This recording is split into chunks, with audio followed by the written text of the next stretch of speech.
રમણીક વામજાએ સૌરાષ્ટ્ર માટે વરસાદની આગાહી કરી। 7 જુલાઈ આજથી 7 જુલાઈ સુધી સારા વરસાદનું અનુમાન। સૌરાષ્ટ્રમાં 2 થી 7 ઇંચ વરસાદની શક્યતા। અમરેલી અને ભાવનગરમાં ભારે વરસાદની સંભાવના। બપોર બાદ ધોધમાર વરસાદની આગાહી।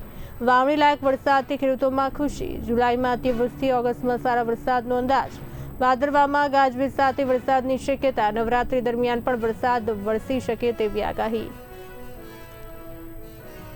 દયા સોમનાથ દયા અને ઉમિયા માતા કૃપાથી આ આગાહી મારા બાપુજી દાય બાપાની વરસાદની આગાહી છે। આ વર્ષે ચોમાસું સારું છે તેમાં અગાઉ આપેલ છે। અત્યારે જે પરિસ્થિતિ છે, આજે રાતે 12 થી 1 ની વચ્ચે એક ચંદ્રમામાં કુંડાળું થયેલું હોવાથી આ કુંડાળ મારા 32 વર્ષનો અનુભવ છે। આ તારીખ 7 થી 7/7ની અંદર સૌરાષ્ટ્રની અંદર 2 થી 7 ઇંચ વરસાદ થશે। અમુક જગ્યાએ વાવણી થશે અને નદી નાળામાં પણ પાણી આવશે એવું મારું પૂર્ણ છે।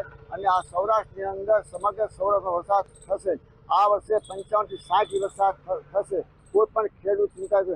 અત્યારે જે આદ્રા નક્ષત્રની અંદર વરસાદ થયેલ છે, એટલે આદ્રા નક્ષત્ર વાવણી વરસાદ થાય એટલે ખેડૂત માટે રોગચાળો ઓછા આવશે। સોયાબીન, મગફળી, કપાસ પણ સારું થશે, ઉત્પાદન સારું થશે।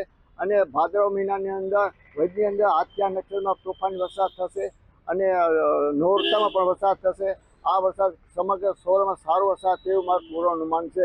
આજે રાતે એક ચંદ્રમાં કુંડાળું થયેલું હતી અને આજે પવનની દશા બદલાયેલી હતી અને અમરેલી, ભાવનગરમાં વરસાદ થશે વધારે। અને આ વર્ષે અત્યારે બપોર પછી પણ મંડાણી વરસાદ થશે।